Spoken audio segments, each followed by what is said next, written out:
Good morning, ladies and gentlemen. This is Central European Day of Energy. Thank you very much for joining us both in person and online. We are just to start. I'm passing the floor to Mr. Jesień, the organizer of this event. Leszek, the floor is yours. Thank you very much, Jakub. Good morning, everybody. Especially good morning to all of you who are in person and probably scattered through Europe online.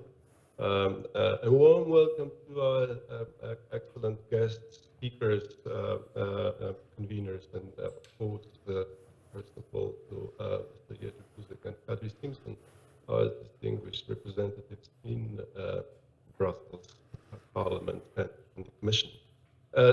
Today's Central Europe Day of Energy is the sixth event CEEP is organizing in order to bring special attention on energy to Brussels and attention towards our specificities in energy sectors in Central Europe. I thank you all for getting interested in that, and I can only assure it's going to be an interesting discussion across the day. We were thinking about this subject today already a long time ago, and in the beginning of this year, it sounded and looked quite interesting to have a closer look at the level we can be sure of deliveries of energy, so resilience in the Central Europe. Yet we didn't think of it as how interesting it will be at the end of the year with the deliveries of gas from Algeria under question and deliveries from the east under threat from Alexander Lukashenko also being in question. In a nutshell, the report that has been prepared, for which I kindly thank our colleagues from REC, the report on resilience based on the gas is fairly optimistic. Yes, it says we can make it. That is true based on the assumptions from already a few months ago. These assumptions of today need to be reassessed, and we have to have a broader look on how resilience can be delivered or guaranteed in order for our households and companies to have the natural gas or gaseous fuels in future and electricity at our homes. I'm sure we will have a lot of things to discuss today, and I open this day warmly welcome all of you to the discussion. Thank you. Back to you, Jakub. Thank you very much, Leszek, for these words of welcome. We have two excellent keynote speakers today with us. Now I would like to pass the floor to Mme Commissioner for Energy Kadri Simson. Mme Commissioner, are you with us? Good morning, ladies and gentlemen, and Professor Buzek, and I'm very grateful for this opportunity to share my views on energy sector's resilience during these interesting but challenging times. I would like to focus on three dimensions: the importance of security of supply, benefits of the current EU energy security framework, and how we can go further with upcoming initiatives. A resilient and secure supply of energy is a prerequisite for a successful clean energy transition and for EU strategic economy and autonomy. And energy is essential for our economy and the welfare of our citizens. Recent events like Texas blackout due to extreme weather conditions or the Continental Pipeline cyber attack have clearly shown how an incident in the energy sector can have immediate devastating effects in the whole society.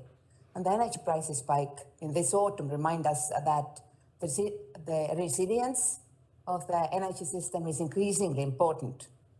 So our goal is to make sure the EU energy system can provide, whatever happens, reliable supply as it integrates more renewable energy and reduce the dependence to external fossil fuel suppliers.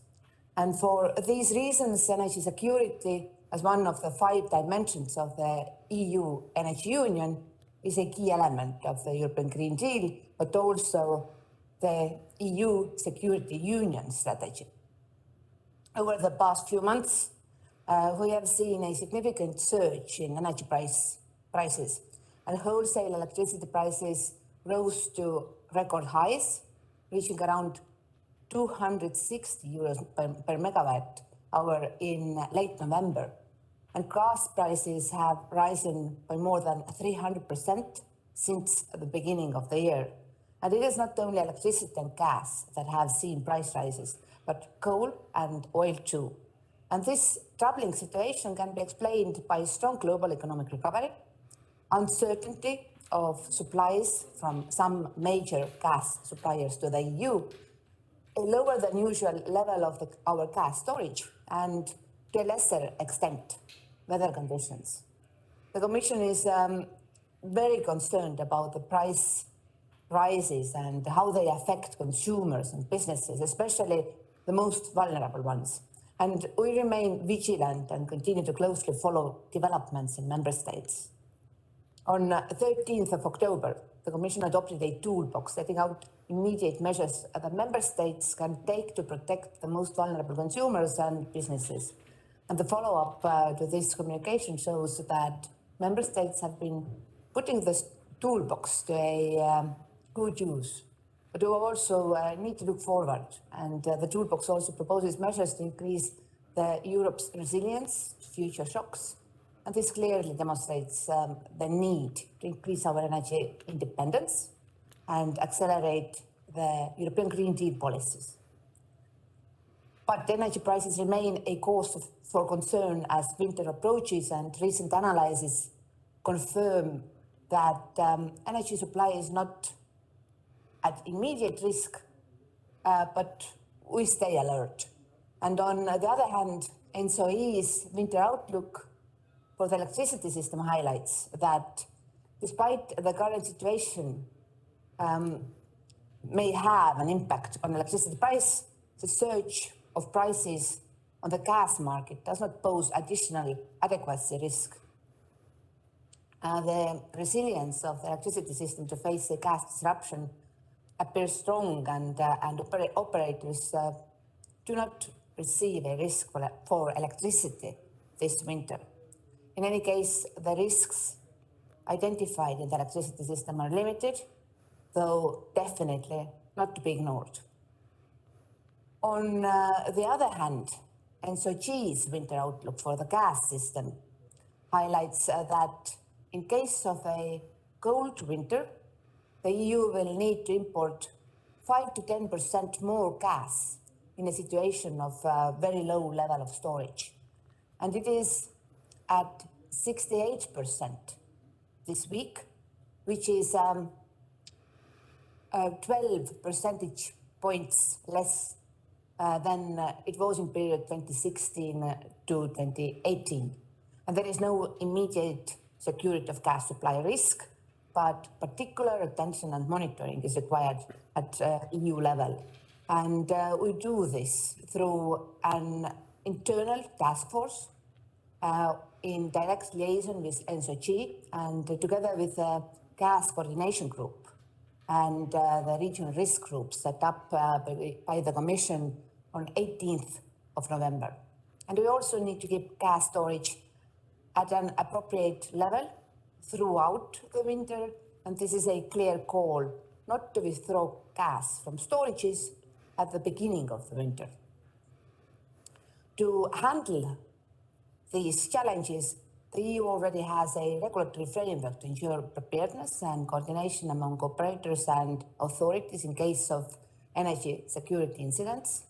The EU regulation covering the security of natural gas supply presents the framework for EU emergency preparedness and resilience to gas disruptions. The regulation includes a solidarity mechanism that can be activated in case of an extreme gas crisis.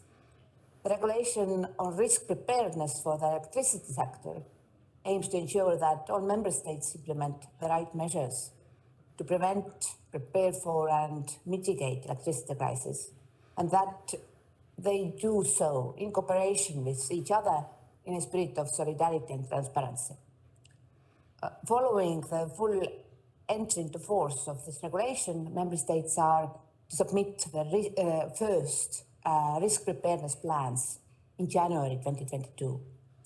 But we can indeed go further, considering the profound transformation the energy sector in the EU is undergoing.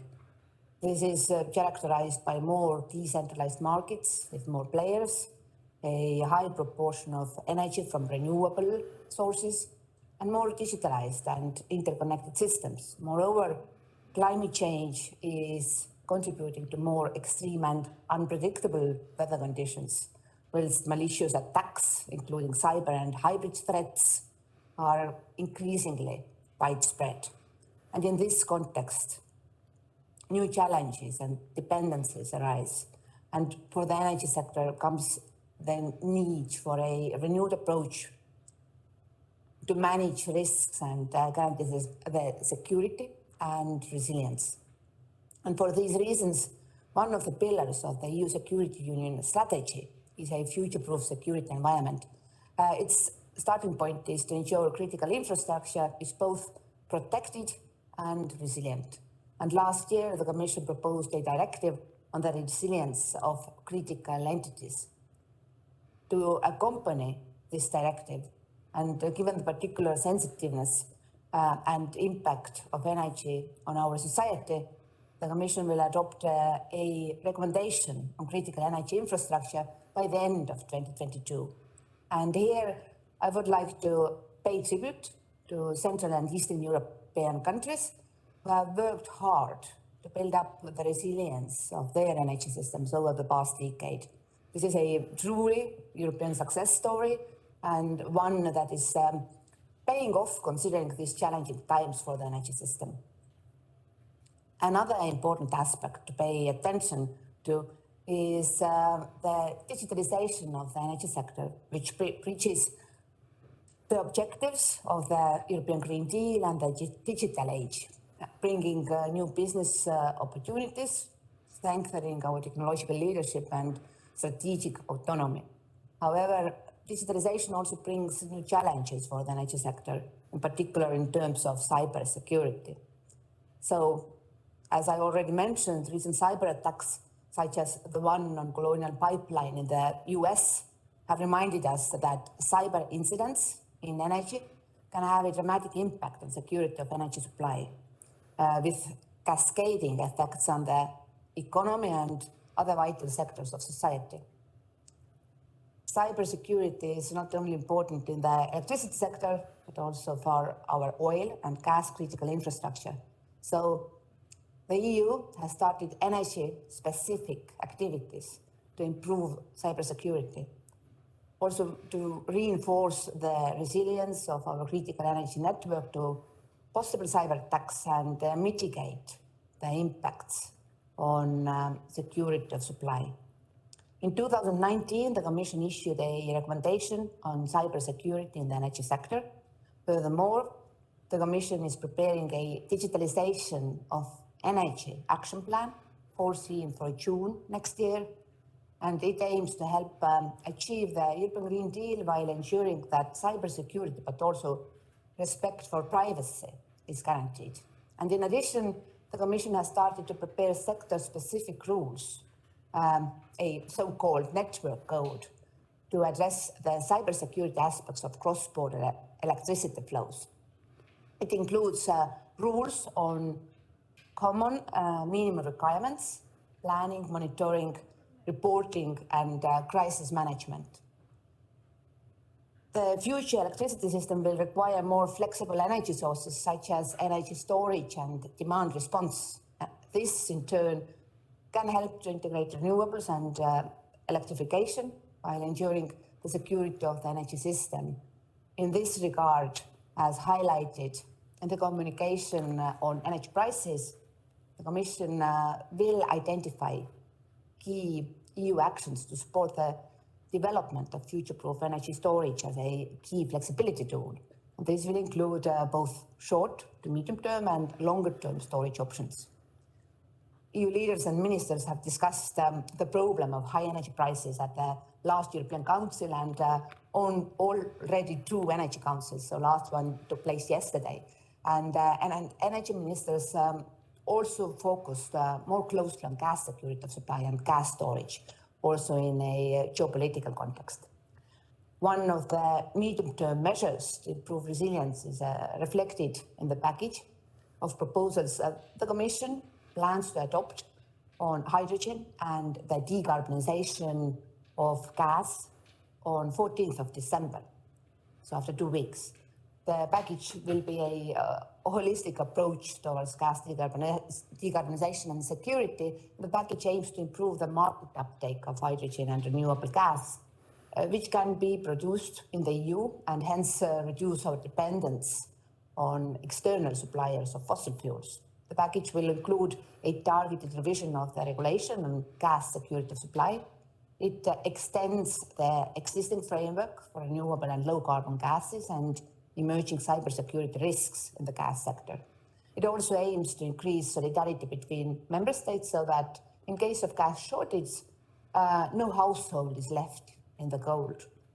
We want to help member states put in place the necessary bilateral arrangements, 40 of which should have been in place by December 2018.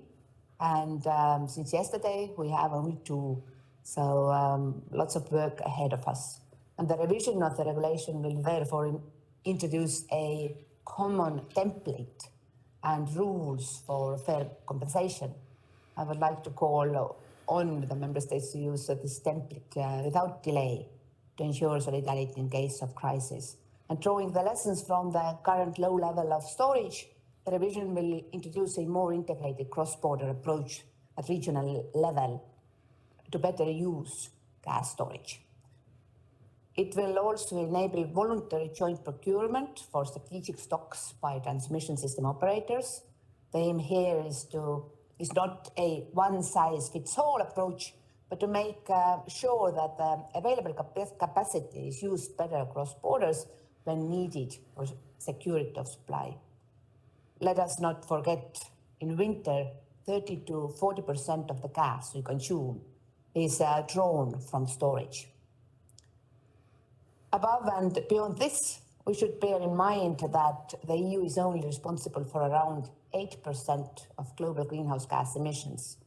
Decarbonisation needs to be well coordinated around the world, and there is hard evidence that the EU needs to reduce its dependence on imports of fossil fuels. And that means a transformation in the EU's energy system that will trigger changes to our external energy policies. Whilst the EU and other regions in the world aim to ramp up renewable energy production and increase energy efficiency, new dependencies will reshape the energy geopolitics of the future.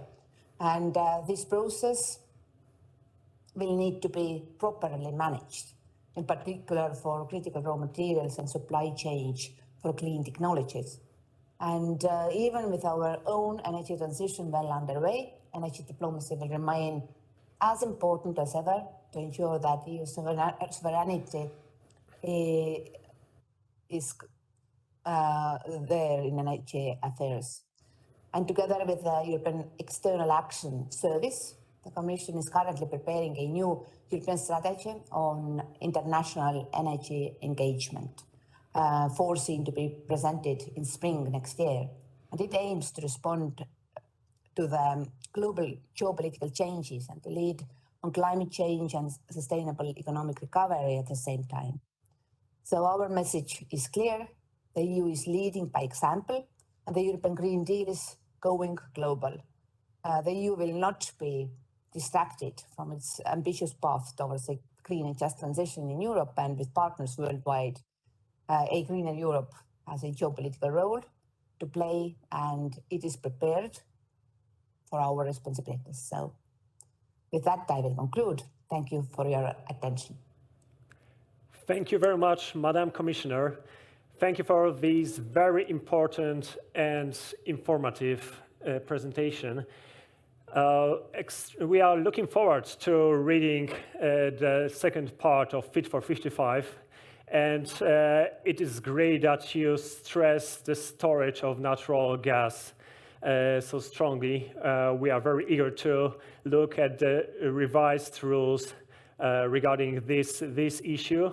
And we hope that we can continue our excellent cooperation between the energy industry from Central European region and the European Commission and other European institutions. Thank you very much once again. Now I would like to pass the floor to Mr. Jerzy Buzek, Member of the European Parliament and the Honorary Member of Central Europe Energy Partners.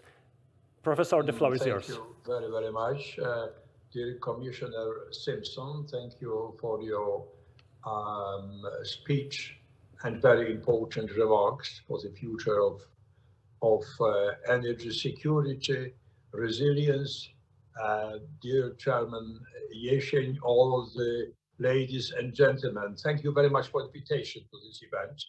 I would also like to congratulate so important topic and so timely. Timely not only because whenever snow begins to fall, like yesterday in Brussels and in my country even more heavily, everyone starts realizing that security of gas or heat supply is really not an abstract political idea.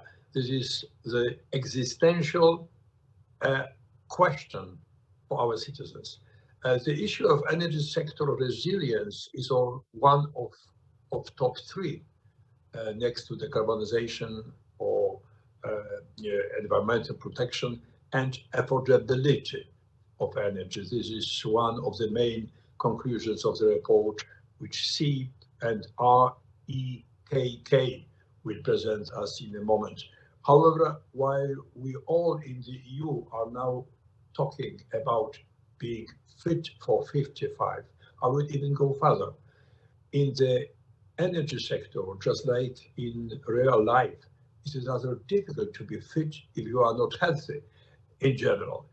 In other words, for me, the resilience is a precondition for the just energy transition success and for keeping energy prices affordable for our business, for European citizens. We have known this in EU for quite some time, at least since 2010. The European Energy Community was our first answer. Being president of the European Parliament, I proposed it together with Jacques Delors, former president of the European Commission, in May 2010, just 2010. It was based on three pillars, very, very simple. Internal energy market, that is quite obvious, but 11 years ago, it was not quite obvious, internal energy market. Second point, joint research on clean energy technologies. And third, joint coordinations. Even we said purchases of energy supplies, gas supply, 11 years ago. We said something like that. This initiative will shape later the form of our resilient energy union, which we created in 2015. We achieved a lot since 2010, strengthening EU's energy security, also thanks to regulation, gas directive, SOS, so-called infrastructure, LNG terminals, or improving energy efficiency.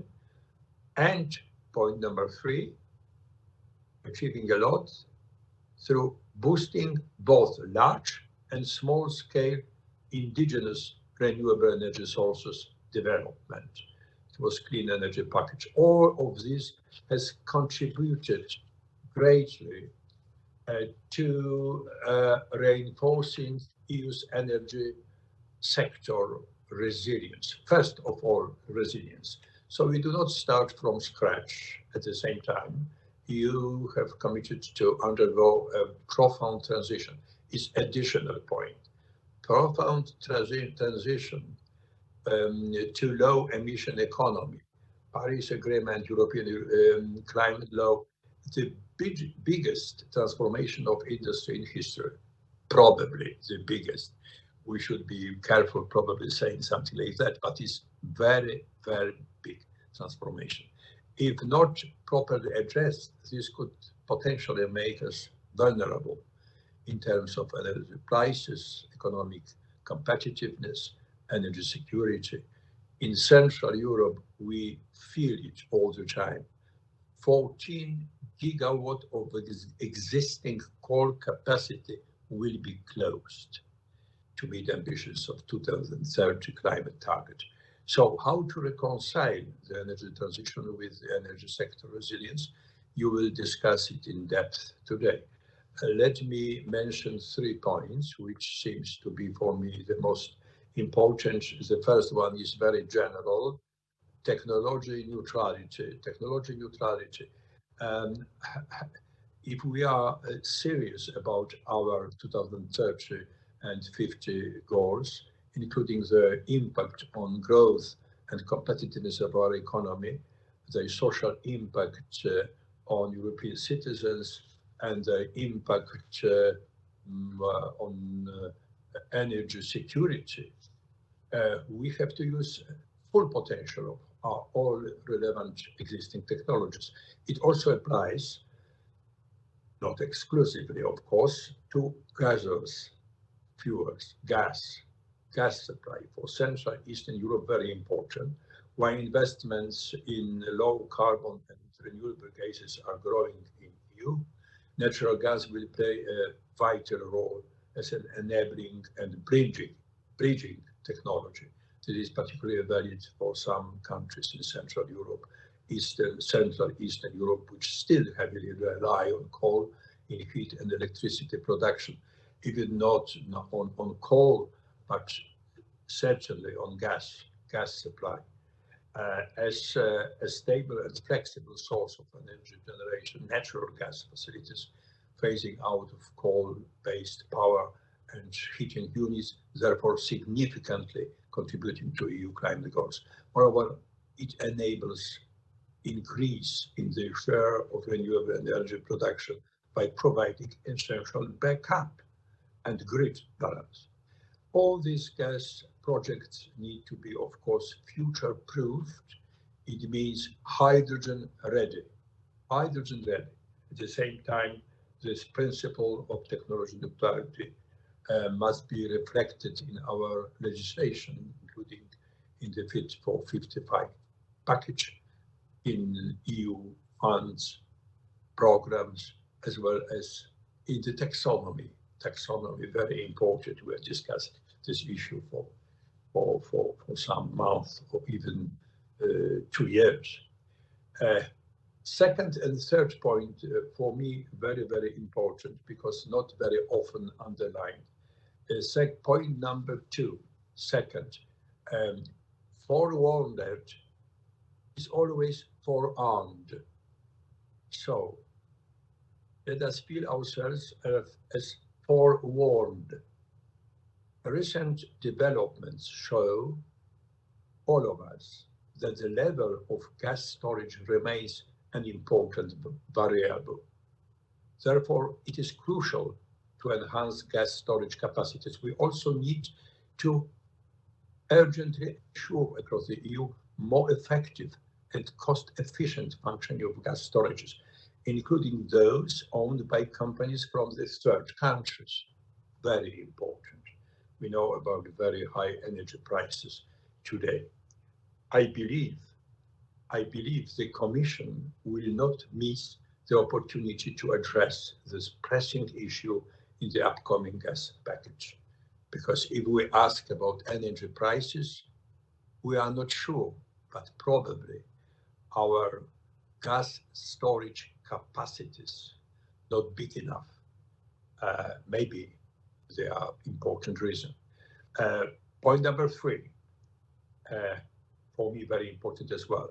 More innovation, but maybe not so many legislative proposals. We need legislation, but not too many, no doubt. New technologies can facilitate and speed up transformation of our energy system while improving its resilience and bringing down cost of the transition. For this, however, we need to prioritize horizontal, technology-neutral innovation. Let us also remember that highest value potential of clean energy innovation lies in non-technology specific systemic solution. Storage is a good example. Energy efficiency is another one. As for legislation, firstly, we need stable and coherent EU legal framework. Consistent, clear, and equal to everyone rules are a prediction for long-term investment, certainly important for our business investors, and predictability, guaranteeing so needed investments in energy sector and its resilience. Secondly, which is very important, it is key to fully implement the legislation that we have already adopted. And here, in an event dedicated to the EU energy system resilience, I can help mentioning the Nord Stream 2 in the context of this pipeline. It is absolutely crucial to ensure effective and full implementation, application, and enforcement of the revised gas directive. This means full ownership unbundling, first of all. Some other points, as we know, but full ownership unbundling, very, very important. As the European Parliament rapporteur of this directive, I would like not only dedicated to Nord Stream 2, of course, but now we've got Nord Stream 2 on the table. So as the European Parliament report, I would like to be very clear. The European Parliament fully stands by the side of the European Commission. At the same time, we will not be naive. We will never allow, under no circumstances, to circumvent this important EU law. It is also an issue of security, resilience, and solidarity within member states. It's so important in Central Eastern European countries. It means it is a fundamental topic in your Central European Day of Energy, and everything what is going around our topics is also going back to the implementation of the existing legislative pieces in the European Union. Thank you very, very much once again. I wish you great discussion the whole day. And well, I can see also Mr. President Leszek Jesień. I'm very glad. Mme Commissioner, dear Kadri, thank you very much for participating in such an important event together with all of us. Thank you very, very much.